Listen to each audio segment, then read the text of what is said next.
ସେମାନେ ଯାଇ ତାହାଙ୍କୁ ମଖାଇ ଦେଇ ପାରନ୍ତି। ଧନ୍ୟବାଦ।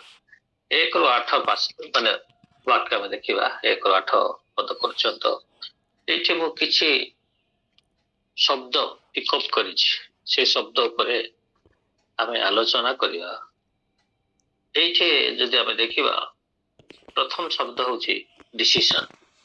ଡିସିସନ ଡିସିସନ ଆପଣ ଯଦି ଏହାର ପୃଷ୍ଠଭୂମି ଦେଖିବେ, এই ପୃଷ୍ଠଭୂମି ଭଲ ନାହିଁ। ଖାସ କରି ଯେଉଁମାନେ ଯୀଶୁଙ୍କର ଫଲୋୟର ଥିଲେ ସେମାନଙ୍କ ପାଇଁ ଭଲ ନାହିଁ। ଏପରିକି କମିଟି ଲୋକମାନେ ମଧ୍ୟ ଅନେକ ଲୋକ ତାକୁ ସ୍ୱୀକାର କରିଛନ୍ତି ସେ ପ୍ରକୃତ ପରମେଶ୍ୱର ଅଛନ୍ତି ବୋଲି। ପରିସ୍ଥିତି ଭଲ ନାହିଁ। ଲୋକମାନେ ଭୟଭୀତ, ଲୋକମାନେ ଖ୍ୟାସରେ ଅଛନ୍ତି, ଏନସାଇଟି, ଲୋକମାନଙ୍କ ବିଷୟରେ ଫିୟର ଅଛି। ଲୋକମାନେ ଇଭେନ ନିଜର ପରିଚୟ ଦେବାକୁ ବି ଭୟ କରୁଛନ୍ତି। ସେ ପରିପ୍ରେକ୍ଷୀରେ ଏଇଠି ଯଦି ଆମେ ଦେଖିବା, ସ୍ତ୍ରୀ କେତୋଟି ଏକ ଡିସିସନ ନେଉଛନ୍ତି। ମୁଁ କାଲି ରାତିରେ ହିଁ ଭାବୁଥିଲି, କାହିଁକି ନା ମୁଁ ଯୋଉ ବାକ୍ୟ ପ୍ରଚାର କରେ ସେଇଟା ସଦାବେଳେ ଧ୍ୟାନ କରେ। ମାନେ ଗ୍ରେଭୟାର୍ଡ, ସେଇ ସମାଧିରେ ଅଛନ୍ତି, ଆଉ ସେଇଠି ଆଶା ନାହିଁ। କିନ୍ତୁ ଏମାନେ ଯୀଶୁଙ୍କ ନିମନ୍ତେ ଏକ ଡିସିସନ, ସାକ୍ରିଫିସିଆଲ ଡିସିସନ ସେମାନେ ନେଉଛନ୍ତି। ଯୀଶୁଙ୍କ ନିମନ୍ତେ କିଛି ତ୍ୟାଗ କରେ। ଆଜିର ସମାଜରେ ଆମେ ନିଜକୁ ପ୍ରଶ୍ନ କରିବା, every day the decision we take, ଆମେ ଯେକୌଣସି ଡିସିସନ ଆମେ ମାନେ ପ୍ରତିଦିନ ନହୁ, ତାହା ଏକ ସାକ୍ରିଫିସିଆଲ ଡିସିସନ ପ୍ରଭୁଙ୍କ ନିମନ୍ତେ। ତ୍ୟାଗ କରିବାକୁ କେହି ବି ପ୍ରସ୍ତୁତ ନାହିଁ। ଏଇଥର ପାଟିରେ ସିନା କହିବ ମୁଁ ତୁମ ପାଇଁ ମରିବି ବୋଲି, ବାସ୍ତବରେ ଯଦି ଆପଣ ଦେଖିବେ ଏଇ ସ୍ତ୍ରୀ ମାନେ ମରିବା ପାଇଁ ପ୍ରସ୍ତୁତ। ସେମାନେ ଏମିତି ଏକ ଡିସିସନ ନେଇଛନ୍ତି, ଏକ ମାନେ ବୋଲ୍ଡ ଡିସିସନ, ସାକ୍ରିଫିସିଆଲ ଡିସିସନ ନେଇଛନ୍ତି। ଆମେ ଯଦି ପୁନର୍ବାର ପଢିବା, ମୁଁ ପଢିଦେବି ଆପଣ କ୍ଲିୟର ହବ।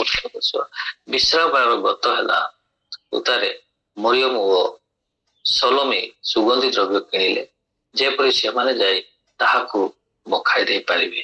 ସେଠି ଗୋଟେ ମାନେ ଷ୍ଟେଟମେଣ୍ଟ ଅଛି, ଯେପରି ସେମାନେ ଯାଇ ତାହାଙ୍କୁ ମଖାଇ ଦେଇ ପାରନ୍ତି।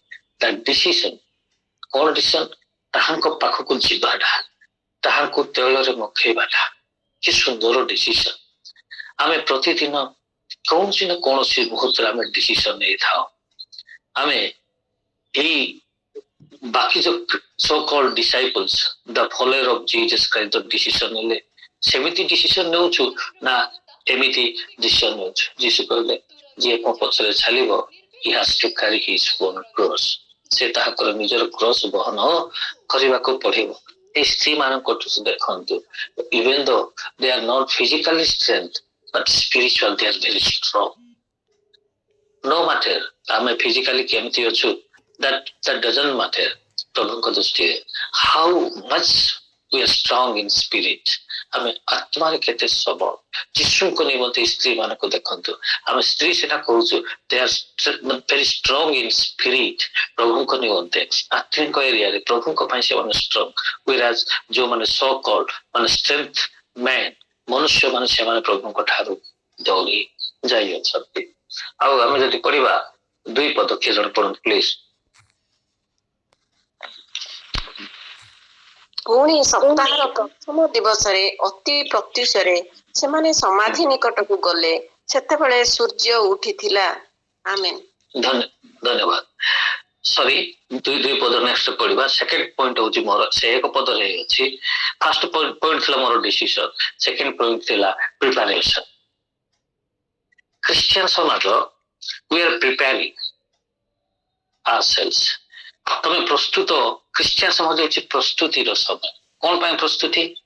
ଇଟ is not to make a house, that is needed, ସେଟା ଦରକାର ଅଛି। ଆମେ ପାଠ ଏକ୍ସାମ ପାଇଁ ପ୍ରସ୍ତୁତ ହେଇଥାଉ, ଲାଇଫ ମାନେ ତିଆରି କରିବା ପାଇଁ। ଯୁବା ଯୁବତୀ ଏଜୁକେସନ ପଢିକି ସେମାନଙ୍କ ଫ୍ୟୁଚର ପାଇଁ ପ୍ରସ୍ତୁତ ହେଇଥାନ୍ତି।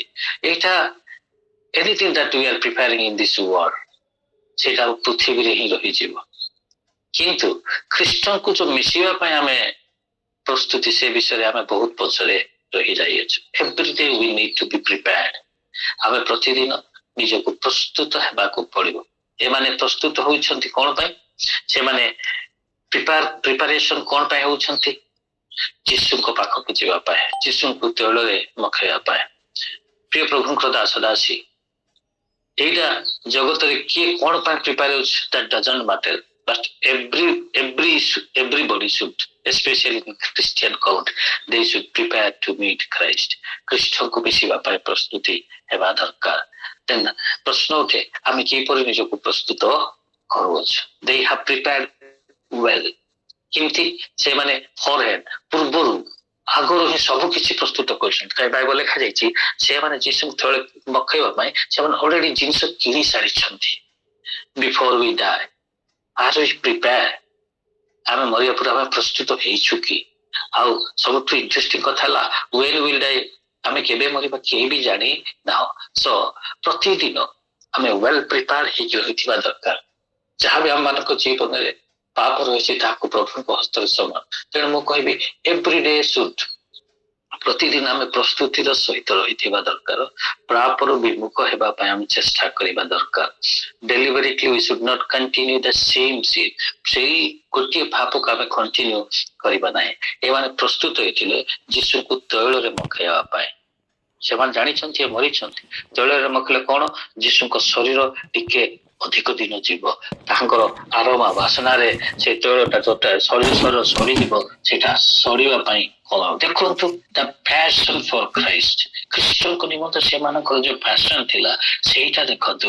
କେମିତି ହେଲେ ବି ଯୀଶୁ ଶୀଘ୍ର ସଢି ନ ଯାଆନ୍ତୁ, ତାଙ୍କ ଶରୀରକୁ ସେମାନେ ସୁଗନ୍ଧି କରିବା ପାଇଁ ଚାହୁଁଛନ୍ତି।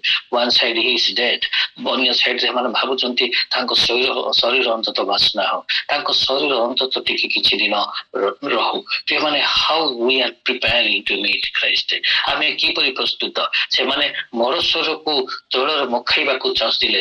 ଆର୍ ୱି ପ୍ରିପେୟାରିଂ ଆୱାର ଶରୀର, ଆମର ବଡି, ଆମର ଶରୀରକୁ ଆମେ ପ୍ରିପେୟାର କରୁଛୁ କି?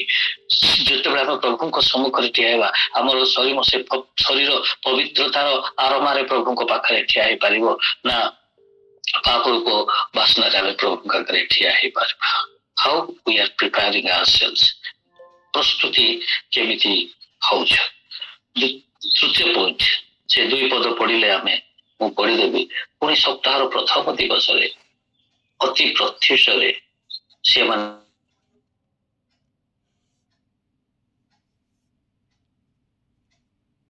ଯାହା କୁହାଯାଏ ଆମେ ପ୍ରାୟୋରାଇଟାଇଜେସନ, ଏଠି ପୁଣି ସପ୍ତାହର ପ୍ରଥମ ଦିବସ,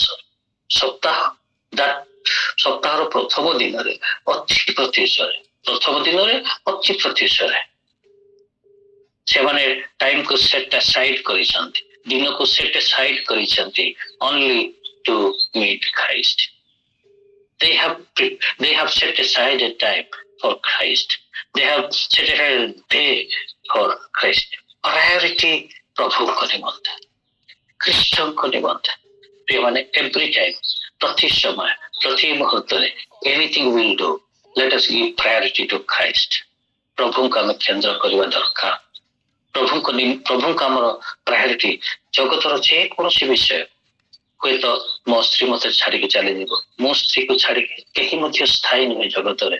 ଯଦି ସ୍ଥାୟୀ ହଉଛନ୍ତି ଖ୍ରୀଷ୍ଟ, ସେ ହଉଛନ୍ତି ଖ୍ରୀଷ୍ଟ, ଇଟର୍ନିଟି ଟୁ ଇଟର୍ନିଟି। ସେ ସବୁବେଳେ ରହିଥିବେ।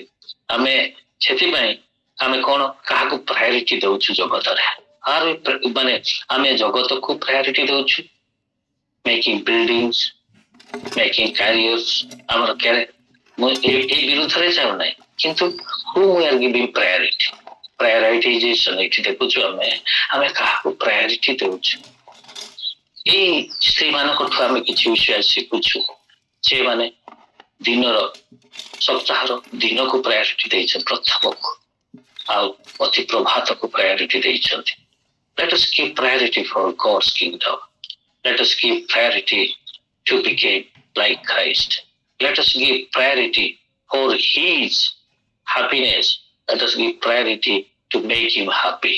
ତାହାକୁ ଆନନ୍ଦ କରିବା ପାଇଁ ଆମେ ପ୍ରାୟୋରିଟି ଦେବା ଦରକାର। ମୁଁ ସର୍ଟକଟ୍ କରି କହୁଛି, କାହିଁକି ମୋର ଟୋଟାଲ ପଏଣ୍ଟ ମୋଷ୍ଟ ପ୍ରୋବାବଲି 1 2 3 4 5 6 7 8ଟା ଅଛି।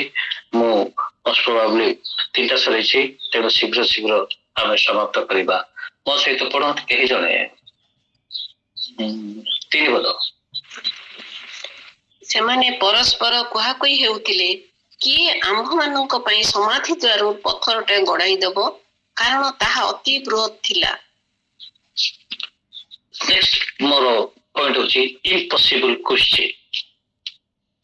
ଇମ୍ପସିବଲ କ୍ୱେଶ୍ଚିନ୍ ଆମମାନଙ୍କର ଡେ ଟୁ ଡେ ଲାଇଫରେ ଏଇଟା କ୍ୱେଶ୍ଚିନ୍ ପ୍ରଶ୍ନ କାହିଁକି ଆସିଛି, ଏ କାରଣ ବି ଲେଖା ହେଇଛି। କ୍ୱେଶ୍ଚିନ୍ ଆସିବା ପଛର କାରଣ ଲେଖା ହେଇଛି। କାରଣ ହଉଛି ପଥରଟା ବୃହତ୍ ଥିଲା। ଆମମାନଙ୍କ ଜୀବନରେ ଆମମାନଙ୍କର କାର୍ଯ୍ୟରେ ବେଳେ ବେଳେ ବିରାଟ ପଥର ଗୁଡାକ ସମ୍ମୁଖରେ ଆସିଥାଏ। ଇମ୍ପସିବଲ କ୍ୱେଶ୍ଚିନ୍, କିନ୍ତୁ ସବୁଠୁ ଗୁଡ୍ ନ୍ୟୁଜ୍ କଣ ଜାଣିଛନ୍ତି ନା, ଡିଭାଇନ୍ ସଲ୍ୟୁସନ ଅଛି। Even though there is a impossible question, yet there is a divine solution ମଧ୍ୟ ଅଛି। କି ଆନନ୍ଦର ବିଷୟ। ପ୍ରିୟମାନେ, ମୁଁ ସଦାବେଳେ ଲୋକମାନଙ୍କୁ କହିବା ପାଇଁ ଚାହେଁ, let us do our part। ଆମର କାମ, ଆମର ଭାଗ ଆମେ କରିବା, ପ୍ରଭୁ ତାହାଙ୍କର ଭାଗ ସେ କରିବେ। ଦେଖନ୍ତୁ, though they have taken decision, ଯଦି ତ ସେମାନେ ଡିସିସନ ନେଇଛନ୍ତି, yet there is a big stone, ବଡ ପଥରଟା ରକ୍ ରଖାଯାଇଛି। କିନ୍ତୁ ଇଣ୍ଟରେଷ୍ଟିଂ କଥା କଣ, they are talking each other but not stopping moving। ସେମାନେ ମୁଭ୍ କରିବା ପାଇଁ ବନ୍ଦ କରୁନାହାନ୍ତି। what interesting। ଆପଣ ମୁଁ ଯଦି ଖ୍ରୀଷ୍ଟଙ୍କ ନିମନ୍ତେ ପ୍ୟାସନ ଅଛି, ଆମେ ଯଦି ପ୍ରଭୁଙ୍କ ନିମନ୍ତେ ଏକ ପ୍ରାୟୋରିଟି ଦେଉଛୁ, ଆମେ ପ୍ରଭୁଙ୍କ ପାଇଁ ଯଦି ପ୍ରସ୍ତୁତ ହେଉଛୁ, nothing would stop us। କାହା କିଏ ବି ଆମକୁ ରଖିପାରିବ ନାହିଁ। ଆମ ଫ୍ରଣ୍ଟରେ ହୁଏତ ସମସ୍ୟା ଥିବ, ଆମ ଫ୍ରଣ୍ଟରେ ହୁଏତ ମେନି ଚ୍ୟାଲେଞ୍ଜେସ୍ ଥିବ, ଆମ ଫ୍ରଣ୍ଟରେ ହୁଏତ ଆମର ବିପକ୍ଷ ଠିଆ ହେଇଥାଇପାରେ, that would not stop us। ସେଟା କେବେ ବି ଆମକୁ ଷ୍ଟପ୍ କରିପାରିବ ନାହିଁ। Even though they are talking each other, the passion, the love of Jesus Christ is pushing them towards their mission। ସେମାନଙ୍କର ମିଶନ ଆଡକୁ ତାହା ସେମାନଙ୍କୁ ଠେଲି ନେଉଛି। ଦେଖନ୍ତୁ, ଇମ୍ପସିବଲ କ୍ୱେଶ୍ଚିନ୍ ଅଛି, କିନ୍ତୁ ଡିଭାଇନ୍ ସଲ୍ୟୁସନ ଅଛି। ସଲ୍ୟୁସନ ଆମେ ନ୍ୟାଚୁରାଲି ପ୍ରାକ୍ଟିକାଲି ବି ପାଉଛୁ, ପ୍ରାକୃତିକ ଭାବରେ ବି ପାଇଥାଉ, କିନ୍ତୁ ଏଭ୍ରିଥିଙ୍ଗ ଯଦି ପ୍ରଭୁଙ୍କର ଇଚ୍ଛା ନାହିଁ ତାହେଲେ ଆମେ ସଲ୍ୟୁସନ ପାଇବା ନାହିଁ। ବେଳେ ବେଳେ ମିରାକୁଲସଲି ପ୍ରଭୁ ଆମମାନଙ୍କର ନିଡ୍କୁ, ଆପଣଙ୍କର ସମସ୍ୟାକୁ ଏଡ଼ାଇ ଦିଅନ୍ତି, ଆଉ ବେଳେ ବେଳେ ମାଧ୍ୟମ ଦେଇ ଏଡ଼ାଇ ଦିଅନ୍ତି। ଏଠାରେ କିନ୍ତୁ ସେ ମାଧ୍ୟମ ଦେଇ ଅଫକୋର୍ସ ଦୂତମାନେ ଆସି କରିଛନ୍ତି, କିନ୍ତୁ ଏଇଟା ଏକ ମିରାକୁଲସ୍ ବା ଡିଭାଇନ୍ ସଲ୍ୟୁସନ କହିଲେ ଅତ୍ୟୁକ୍ତି ହେବ ନାହିଁ। ଅନେକ ସମୟରେ ଆମମାନଙ୍କ ଜୀବନ ଏଡ଼େ ବଡ ବଡ ସମସ୍ୟା ଥିବ ପ୍ରିୟମାନେ, ଜଗତର ଲୋକ ତାହା ଏଡ଼େଇ ଦେଇ ପାରନ୍ତି ନାହିଁ, କିମ୍ବା ଆମେ ଏଡ଼େଇ ପାରିବା ନାହିଁ। ଇଟ୍ ଇଜ୍ କେବଳ ପରମେଶ୍ୱର। ତେଣୁ ଏହି ସବୁ କ୍ୱେଶ୍ଚିନ୍ ପାଇଁ ଆମମାନଙ୍କର ଜୀବନରେ ଯେମିତି ନିଜର ଶିଷ୍ୟମାନେ କ୍ୱେଶ୍ଚିନ୍ କଲେ, ଏ ନିର୍ଜନ ସ୍ଥାନରେ ଏମାନଙ୍କୁ କିଏ ତୃପ୍ତ କରିପାରିବ? ସେଇ ନିର୍ଜନ ସ୍ଥାନରେ ହିଁ ସମସ୍ତେ ତୃପ୍ତ ହେଲେ। ଯେତେବେଳେ ପ୍ରଭୁ ଇଣ୍ଟରଭିନ୍ କରିବେ, ଯେତେବେଳେ ପ୍ରଭୁଙ୍କର ହସ୍ତ କାର୍ଯ୍ୟରେ ହସ୍ତକ୍ଷେପ କରିବ, ସେତେବେଳେ ଡିଭାଇନ୍ ସଲ୍ୟୁସନ ହେବ। ଆଉ ମୁଁ ବିଶ୍ୱାସ କରେ ଡେ ଟୁ ଡେ ଲାଇଫରେ ଅନେକ ସମୟରେ ଆମେ ଡିଭାଇନ୍ ସଲ୍ୟୁସନ ଆମମାନଙ୍କ ଜୀବନରେ ଆମେ ଦେଖିଅଛୁ। ପ୍ରଭୁ ଧନ୍ୟବାଦ ଦେବା କଥା। ଏଠାରେ ହୁଏତ ସେମାନଙ୍କର ସେଇ ହୋପ୍ ଥିଲା, କାହିଁକି ନା ସେମାନଙ୍କର ଏକ୍ସପିରିଏନ୍ସ ଅଛି ଯୀଶୁଙ୍କ ଉପରେ। ଯୀଶୁ କଣ କରିନାହାନ୍ତି, କଣ କରିପାରିବେ ନାହିଁ, ସେଇ ବିଶ୍ୱାସ ବୋଧେ ସେମାନଙ୍କ ଆଗକୁ ଟାଣି ଆଣୁଛି। they are moving towards their destination despite a big challenges in front of their life। ସେମାନଙ୍କର ଜୀବନରେ ଏକ ବିରାଟ ଚ୍ୟାଲେଞ୍ଜ ଅଛି, despite they are moving toward their destiny, hoping that God will solve all problems। ଆଶା କରିକି ସେମାନେ ପ୍ରଭୁ ସେମାନଙ୍କ ପାଇଁ ସମାଧାନ କରିବେ। 5 ପଦ, ସେମାନେ ସମାଧି ମଧ୍ୟରେ ପ୍ରବେଶ କରି ଶୁକ୍ଳ ବସ୍ତ୍ର ପରିହିତ ଜଣେ ଯୁବାଙ୍କୁ ଦକ୍ଷିଣ ପାର୍ଶ୍ୱରେ ବସିଥିବା ଦେଖି ଅତିଶୟ ବିସ୍ମୟାନ୍ୱିତ ହେଲେ। ତ ଏଇ ପଦଟା ମୁଁ ଆନ୍ସର ଅଲରେଡି କହିଦେଲି, ଡିଭାଇନ୍ ସଲ୍ୟୁସନ। 6 ପଦ ପଢନ୍ତୁ। ସେଥିରେ ସେ ସେମାନଙ୍କୁ କହିଲେ, ବିସ୍ମୟାନ୍ୱିତ ହୁଅ ନାହିଁ। ତୁମ୍ଭେମାନେ କ୍ରୁଶରେ ହତ ନାଜରିତ ଯୀଶୁଙ୍କର ଅନ୍ୱେଷଣ କରିଅଛନ୍ତି। ସେ ଉଠିଅଛନ୍ତି, ସେ ଏଠାରେ ନାହାନ୍ତି। ଦେଖ, ଏହି ସ୍ଥାନରେ ସେମାନେ ତାହାଙ୍କୁ ରଖିଥିଲେ। ଧନ୍ୟବାଦ। ଏଇଠି ଆମେ ଦେଖୁଛୁ ଏକ ଆଫର୍ମେସନ। କଣ ଆଫର୍ମେସନ? ସେମାନେ କନଫ୍ୟୁଜରେ ଅଛନ୍ତି, ସେମାନଙ୍କ ଭିତରେ ଅଛନ୍ତି। ମାନେ ଯୀଶୁଙ୍କର ଡେଡ ବଡି ଆଉ ସେଠି ନାହିଁ।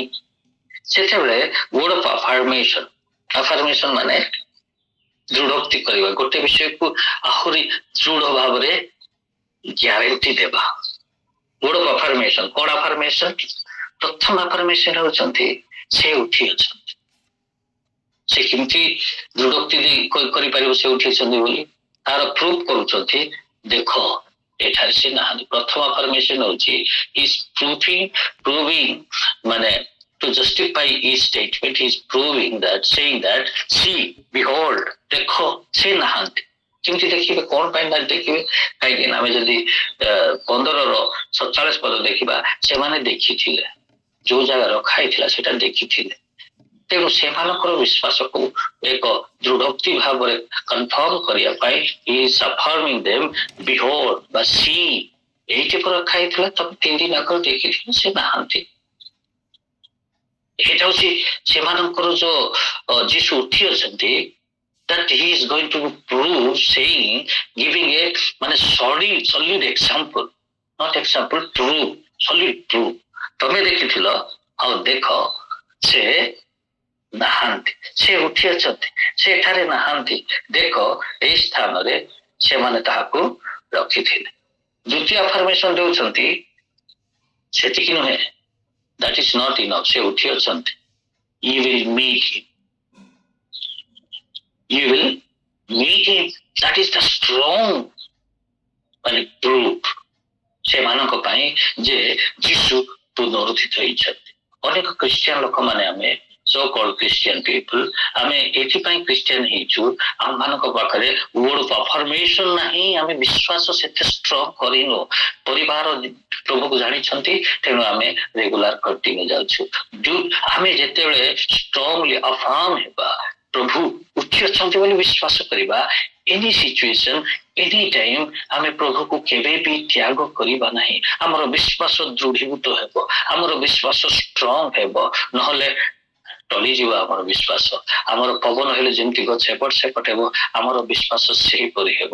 ଏଇଠାରେ ଦେଖନ୍ତୁ, ସେ କହୁଛନ୍ତି affirmation, word of affirmation, ଆପଣ ଆଉ ମୁଁ ଆଜି ବିଶ୍ୱାସ କରୁ କି ଯୀଶୁ ମୋ ପାଇଁ ମରିଛନ୍ତି, ସେ ମୋ ପାଇଁ ଉଠି ଅଛନ୍ତି, ସେ ଦିନେ ଆସିବେ, ମୁଁ ପ୍ରସ୍ତୁତ ହେଇଛି କି? ଏଇଟା ଆପଣ ଯେତେବେଳେ ଯୀଶୁଙ୍କ ବିଷୟରେ ସମ୍ପୂର୍ଣ୍ଣ ଭାବରେ ବିଶ୍ୱାସ କରିବେ, ତେବେ ଆପଣ ମୁଁ ପ୍ରଭୁଙ୍କ ସହିତ ଚାଲିବା। ଏଠାରେ ସେ ଦୂତ ଏମାନଙ୍କୁ ଯୀଶୁଙ୍କ ପୁନରୁତ୍ଥାନ ବିଷୟରେ word of affirmation ଦେଉଅଛନ୍ତି। ତାପରେ ଲେଖାଯାଏ ସେ ଉଠି ଅଛନ୍ତି। ଆଉ ଗୋଟେ ଶବ୍ଦ ହଉଛି ରେଜୁରେକ୍ସନ। ଯୀଶୁ ଉଠି ଅଛନ୍ତି, କୋଉଠୁ ଉଠିଛନ୍ତି, କଣ ପାଇଁ ଉଠିଛନ୍ତି? where he was, ସେ ସମାଧିକ କଲେ, ପାପକୁ ବହନ କଲେ, ପାପ ସହିତ ସେ ଭୁଲେ, କିନ୍ତୁ ଆଜି ଉଠି ଅଛନ୍ତି ଜୀବନକୁ। ତେଣୁ ଉଠିଲା ପରେ ମୃତ୍ୟୁକୁ ପ୍ରଶ୍ନ କରାଯାଉଛି, ରେ ମୃତ୍ୟୁ ତୋର ନାହୁଡ କାହିଁକି? ଖ୍ରୀଷ୍ଟିଆନ ଜୀବନ ହଉଛି ବିକେମିଂ ମାନେ ଖ୍ରୀଷ୍ଟିଆନ ହଉଛି ଡାଇଂ ଏଭ୍ରି ଡେ, ପ୍ରତିଦିନ ମରିବା, ଆଉ ପ୍ରତିଦିନ ପୁନରୁତ୍ଥିତ ହେବା ମଧ୍ୟ।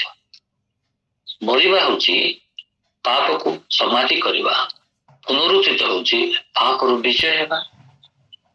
ଆମେ ପ୍ରତିଦିନ ଆମମାନଙ୍କର ଜୀବନର ଅନେକ ଖରାପ ସ୍ପିରିଟ ଗୁଣ ଗୁଡାକ ରହିଅଛି, ସେ ସବୁକୁ ନେଇକି ଆମେ ଗୋଟିଏ ପରେ ଗୋଟିଏ ସହିତ ଆମେ ସମାଧି ହେବା ଦରକାର, ଆଉ ସେଥିରୁ ଆମେ ପୁନରୁତ୍ଥିତ ମଧ୍ୟ ହେବା ଦରକାର। ଯୀଶୁ ଜଗତର ସମସ୍ତ ପାପ ନେଇ ସେ ସମାଧିସ୍ଥ ହେଲେ, ଆଉ ସମସ୍ତ ପାପକୁ ପରାଜୟ କରି ଏକ ବିଜୟର ସହିତ ସେ ପୁନରୁତ୍ଥିତ। ଆମେ ପ୍ରତିଦିନ let us experience resurrection every day in our life. Let us die every day with the sea. ଆମେ ପାପ ମାନଙ୍କୁ ଆମେ ସମାଧି ଦେଇ ସେ ପାପକୁ ବିଜୟ କରି ପୁନରୁତ୍ଥିତ ପ୍ରତିଦିନ ହେବା ଆମମାନଙ୍କ ଜୀବନରେ କର୍ତ୍ତବ୍ୟ ଅଟେ।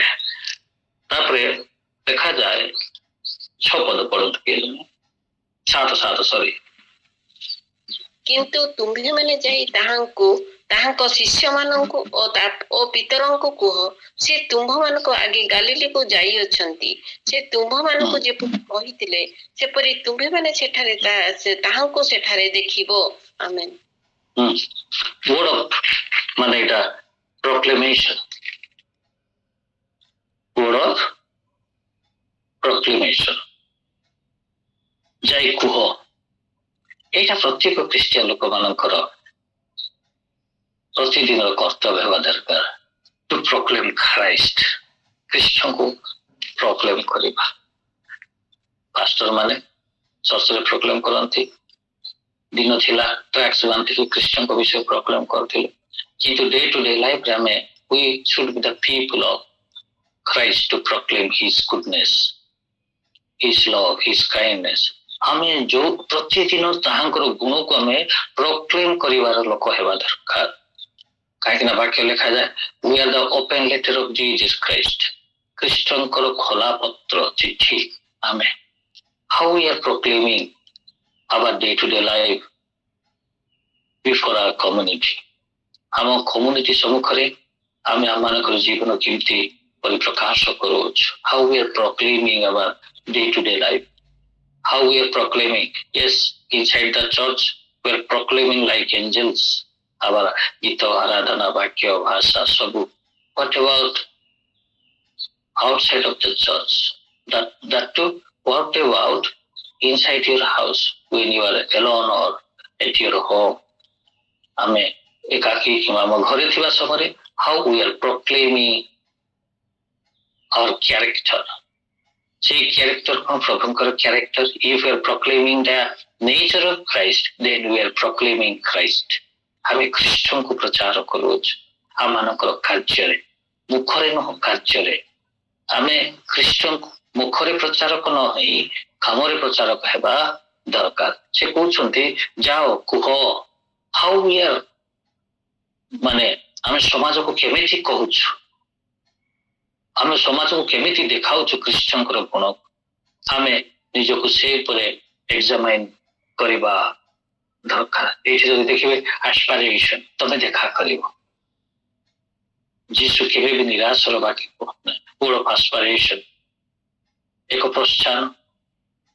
ପ୍ରଭୁ ସଦାବେଳେ ଆମମାନଙ୍କୁ ନିରାଶ ହେବାକୁ କୁହନ୍ତି ନାହିଁ, ଭୟ କର ନା। word of aspiration, we live, ଆମେ ଯେତେବେଳେ ନିରାଶ ହତାଶ ହଉଛୁ, let us remember ଈଶ୍ୱରଙ୍କର ବାକ୍ୟକୁ ଆମେ ମନେ ପକେଇବା। he is there with us, ସେ ଆମକୁ ପରିତ୍ୟାଗ କରିନାହାନ୍ତି, ସେ ଆମମାନଙ୍କୁ ପ୍ରେମ କରନ୍ତି। he works with us, ଆମ ସହିତ ସେ ଅଛନ୍ତି। ସେଇଟା ହଉଛି word of aspiration। ସେ କହୁଛନ୍ତି ଯାଅ ତମେ ଦେଖା କରିବ। ଆଉ ପ୍ରଭୁଙ୍କର ଯାହା ବାକ୍ୟ ଆମ ଯେତେ ସବୁ କହିଲି, ଆଗକୁ ଯଦି ପଢିବା, ସେ ଦୂତ ଯାହା ବି କହିଛି ସବୁ ଜୀବନରେ ପ୍ରତିଫଳିତ ହେଇଛି। ସେମାନେ ଯାଇଛନ୍ତି, ପ୍ରୋକ୍ଲେମ୍ କରିଛନ୍ତି, ସେମାନେ ଯାଇଛନ୍ତି, ଆଉ ଖ୍ରୀଷ୍ଟଙ୍କୁ ମଧ୍ୟ ପ୍ରଥମେ ସେ ଦେଖା ଦେଇଛନ୍ତି। ମରିୟମ ଦେଖା ଦେଇଛି। କିଏମାନେ? ଯୋଉମାନେ ପ୍ରଥମେ ପ୍ରାୟୋରିଟି ଦେଲେ ଖ୍ରୀଷ୍ଟଙ୍କ ନିମନ୍ତେ, ସେ ଖ୍ରୀଷ୍ଟ ବି ସେମାନଙ୍କୁ ପ୍ରଥମ ପ୍ରାୟୋରିଟି ଦେଇଛନ୍ତି। ଆମେ ଯେତେ ପ୍ରଭୁଙ୍କ ନିମନ୍ତେ ଫାଷ୍ଟ ପ୍ରାୟୋରିଟି ଦେବା, ପ୍ରଭୁ ଆମମାନଙ୍କ ପାଇଁ ମଧ୍ୟ ସେ ଫାଷ୍ଟ ପ୍ରାୟୋରିଟି ଦେଲେ, ତାହାଙ୍କୁ ସେ ଦେଖା କରିଅଛନ୍ତି। ମୁଁ ରିପିଟ୍ କରିକି ଏଇ ପ୍ରଭାତର ବାକ୍ୟକୁ ମୁଁ ସମାପ୍ତ କରିବା ପାଇଁ ଚାହେଁ। ପ୍ରତ୍ୟେକ ବ୍ୟକ୍ତି ଯଦି ତାହାଙ୍କର ମୋସନ ମାନେ ବଢୁଛି, ଗତି କରୁଛି, not based on anything else, it is based on the decision। ଆମର ଡିସିସନ କେମିତି ନେଉଛୁ? are you taking decision to meet Christ? are you taking decision ମାନେ ମାନେ ତ୍ୟାଗର ସହିତ ପ୍ରଭୁଙ୍କୁ ଫଲୋ କରିବା ପାଇଁ ଡିସିସନ ନେଉଛୁ? ବୋଲ୍ଡର ସହିତ ଏଇ ଦିନ ମାନଙ୍କରେ ଲୋକମାନେ ପ୍ରଭୁଙ୍କୁ ମାନେ ତାଡନା ହଉଛି, ଭୟଭୀତ ହଉଛନ୍ତି। ଏଇ ଝିଅ ମାନଙ୍କ ଠାରୁ ଦେଖନ୍ତୁ ଆମେ କେମିତି ପ୍ରିପେୟାର ହେଉଛୁ। what a will die, ଜଗତରେ ଯାହା ସତ କି ମିଛ ମୁଁ କହିପାରିବି ନାହିଁ। ସବୁଠୁ ବଡ ସତ ହଉଛି ଆମେ ସମସ୍ତେ ଦିନେ ଫିଜିକାଲି ମରିବା। until unless there is no second coming of Jesus Christ, ଯୀଶୁଙ୍କର ଦ୍ୱିତୀୟ ଆଗମନ ଯୋଉ ପର୍ଯ୍ୟନ୍ତ ହେଇନାହିଁ, ସେ ପର୍ଯ୍ୟନ୍ତ ଆମେ ନିହାତି ମରିବା। ଆଉ ଆମେ ତାହାଙ୍କୁ ମିଟ୍ କରିବା, ତାହାଙ୍କ ସମ୍ମୁଖରେ ଠିଆ ହେବାକୁ ପଡିବ। ତେଣୁ ଆମେ କେମିତି ପ୍ରସ୍ତୁତ ହଉଛୁ? ପ୍ରାୟୋରିଟାଇଜେସନ ସେମାନେ ଦିନର ପ୍ରଥମ ଆଉ ସମୟର ପ୍ରଭାତରେ ପ୍ରଭୁଙ୍କ ନିମନ୍ତେ ଦେଇଥିଲେ। how much we are giving priority for God's kingdom। ତୃତୀୟ ବିଷୟ କହିଲି ମୁଁ, କ୍ୱେଶ୍ଚିନ୍ ଅଛି ଲାଇଫରେ, ଥିବ କ୍ୱେଶ୍ଚିନ୍ ଆମ ଯାତ୍ରା ପଥରେ, ଏକ ଇମ୍ପସିବଲ କ୍ୱେଶ୍ଚିନ୍ ଥିବ, କିନ୍ତୁ ଆମେ ହୋପ କରି ଯିବାର ଅଛି କାହିଁକି ନା ସେଠାରେ ଡିଭାଇନ ସଲ୍ୟୁସନ ଅଛି। ଆପଣ ପାଖରେ ଯଦି ଇମ୍ପସିବଲ କ୍ୱେଶ୍ଚିନ୍ ଅଛି, ଡିଭାଇନ ସଲ୍ୟୁସନ ଅଛି। ମୁଁ ଚତୁର୍ଥରେ କହିଲି, ପଞ୍ଚମରେ କହିଲି ଆଫାର୍ମେସନ, ୱାର୍ଡ ଅଫ ଆଫାର୍ମେସନ। ଆମେ ଖ୍ରୀଷ୍ଟଙ୍କ ବିଷୟରେ ଷ୍ଟ୍ରଙ୍ଗ ଜାଣିବା ଦରକାର। ଖ୍ରୀଷ୍ଟଙ୍କ ବିଷୟରେ ନିଶ୍ଚିତ ହେବା ଦରକାର ଯେ Christ is there, you are there, he is there. ସେ ରେଜରେକ୍ଟେଡ ହେଇଛନ୍ତି, ପୁନରୁଦ୍ଧିତ ହୋଇଛନ୍ତି। ସେ ମୋର ପରମେଶ୍ୱର, ସେ ସାମର୍ଥ୍ୟ, ସେ ଜୀବିତ, ସେ ସତ୍ୟ, ସେ ଏକମାତ୍ର ସତ୍ୟ ପ୍ରଭୁ। ଏ ବିଷୟରେ ଆମେ ଦୃଢ ଜ୍ଞାନ ହବାର ପାଖରେ ରହିବା ଦରକାର। ତାପରେ ଦେଖିଲୁ ପ୍ରୋକ୍ଲେମେସନ, ଡେ ଟୁ ଡେ ଲାଇଫ ରେ, କମ୍ୟୁନିଟିରେ ଆମେ ହାଉ ዊ ପ୍ରୋକ୍ଲେମ ଗଡ୍ସ କ୍ୟାରେକ୍ଟର। ତାପରେ ଆମେ ଦେଖିଲୁ ରେଜରେକ୍ସନ, we should die every day, we should be resurrected every day। ପାପକୁ ମୃତ୍ୟୁ କରି ମାନେ ସମାଧି କରି ଆମେ ତାକୁ ବିଷୟ କରି ପୁନରୁଦ୍ଧ ହେବା ଦରକାର। ତାପରେ ମୁଁ କହିଲି ଆସ୍ପାରେସନ, we live ପ୍ରଭୁଙ୍କର ବାକ୍ୟକୁ ଭରସା କରି ବଞ୍ଚିବା। ଆଉ କେହି ବି ଆମକୁ ଜଗତରେ ଆସ୍ପାରେସନ ଦେବା ନାହିଁ। ଜଗତ ହତାଶ ନିରାଶକ କହିବ, କିନ୍ତୁ ମୋ ପ୍ରଭୁ, ଆପଣଙ୍କ ପ୍ରଭୁ ସଦାବେଳେ କହନ୍ତି ଆମେ ତୁମ ସହିତ ଅଛୁ, ଭୟ କର ନା। এই ଅଳ୍ପ ବାକ୍ୟରେ ପ୍ରଭୁ ଆମ ସମସ୍ତଙ୍କୁ ଆଶୀର୍ବାଦ କରନ୍ତୁ। ଆମେନ୍। Amen. Amen.